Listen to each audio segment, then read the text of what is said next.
Jangan lupa subscribe di YouTube channel Metro TV News dan juga nyalakan notifikasinya.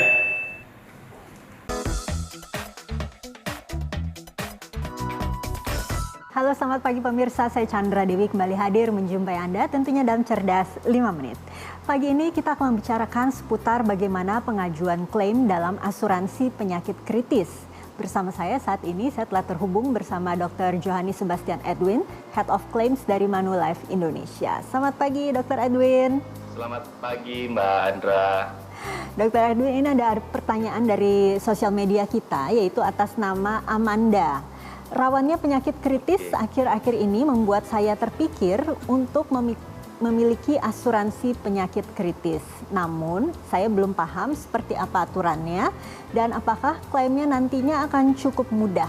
Bagaimana? Mohon pencerahannya ini, Dr. Edwin. Memang mudah atau tidaknya klaim itu tergantung dari ketentuan dan syarat yang tercantum dalam polis asuransi penyakit kritis tersebut. Ya. Salah satunya misalnya apakah penyakit-penyakit yang diderita tercakup dalam polis asuransi penyakit kritis. Yang cukup penting adalah apakah kita sudah memproteksi diri dengan mengantisipasi kemungkinan terjadinya penyakit-penyakit kritis pada diri kita di masa depan. Disinilah pentingnya asuransi penyakit kritis yang bisa melindungi kita. Sebaiknya sejak kapan kita memiliki asuransi penyakit kritis ini, Pak? Apakah memang sedari muda atau nanti jika kita sudah mulai mendeteksi ini, kira-kira di usia tertentu yang sudah mulai rawan penyakit kritis, bagaimana? Baiknya sebelum kita mulai berpikir, memutuskan untuk membeli asuransi penyakit kritis, bagaimana riwayat keluarga kita. Apakah ada anggota keluarga yang memang sudah memiliki penyakit-penyakit berat seperti stroke, jantung, kanker, atau cancer, dan sebagainya. Apabila ada, maka bisa saja kita punya risiko yang sama. Disinilah pentingnya kita untuk memutuskan kita mempunyai asuransi penyakit kritis untuk melindungi kita di masa depan. Apa saja sih kiranya harus diperhatikan atau dipersiapkan oleh masyarakat sebelum kita membeli asuransi penyakit kritis? Yang pertama, masa perlindungan. Apakah asuransi penyakit kritis yang akan dibeli melindungi pada saat awal penyakit, akhir penyakit, atau secara keseluruhan? Kemudian yang kedua, perhatikan cakupan asuransi penyakit kritis yang akan dibeli. Apakah berapa banyak penyakit-penyakit yang bisa tercakup di dalamnya? Dan jangan lupa perhatikan bagaimana sistem asuransi tersebut bekerja, proses klaimnya, masa tunggunya, cakupan penyakitnya, dan sebagainya. Itu boleh tidak sih asuransi penyakit kritis ini atas nama orang lain, Dok? Apakah pengajuan klaimnya juga diizinkan untuk diwakilkan atau bagaimana? Kalau lagi menderita penyakit kritis, mungkin saja dia tidak bisa mengajukan. Ya bisa dibantu, Mbak, dengan orang lain untuk pengajuannya, tetapi pembayaran tetap ke pemegang polis yang datanya memang sudah tercantum dalam perusahaan asuransi.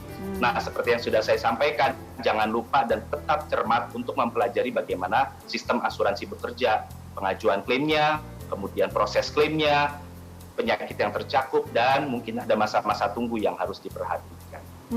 Tadi kan juga Dr. Edwin menyatakan jenis penyakit yang di cover itu kita harus betul-betul perhatikan apa saja. Itu memang harus kita perhatikan betul ya, Dok? Ya, emang berbeda-beda tiap asuransi atau bagaimana? Jadi ada beberapa perusahaan asuransi mungkin yang mempunyai daftar penyakit kritis yang tercakup itu mungkin sekitar 50 atau mungkin yang di bawah itu atau mungkin yang lebih banyak dari itu. Nah, kita harus cermat penyakit-penyakit apa saja yang memang tercakup dalam polis dan disesuaikan dengan kondisi kita juga. Misalnya ada riwayat keluarga, misalnya stroke, apakah stroke tersebut masuk dalam cakupan asuransi penyakit kritis? Ini cukup penting. Bisa diberikan pesan terkait asuransi penyakit kritis ini, Dr. Edwin? Paling penting adalah menjaga kesehatan, menjalani pola hidup sehat dalam kaitannya dengan situasi sekarang, jalankan protokol kesehatan. Selain itu, kalau kita memang sudah mau memutuskan untuk membeli asuransi penyakit kritis, pelajari bagaimana sistem asuransi tersebut bekerja, mulai dari proses klaimnya, kemudian cakupan penyakit-penyakit yang masuk dalam asuransi penyakit kritis, kemudian kita juga perlu untuk menilai apakah kita punya risiko yang sama di depannya. Jika memang ada, maka ada baiknya kita mulai memikirkan untuk membeli asuransi penyakit kritis agar kita tenang dan terhindar dari risiko yang mungkin terjadi di masa depan. Dr. Edwin, terima kasih banyak ya, Dok, atas informasi dan juga waktunya, Dok. Pemirsa, demikianlah Cerdas 5 Menit, Cerdas Finansial untuk episode kali ini. Saya Chandra Dewi, terima kasih dan sampai jumpa.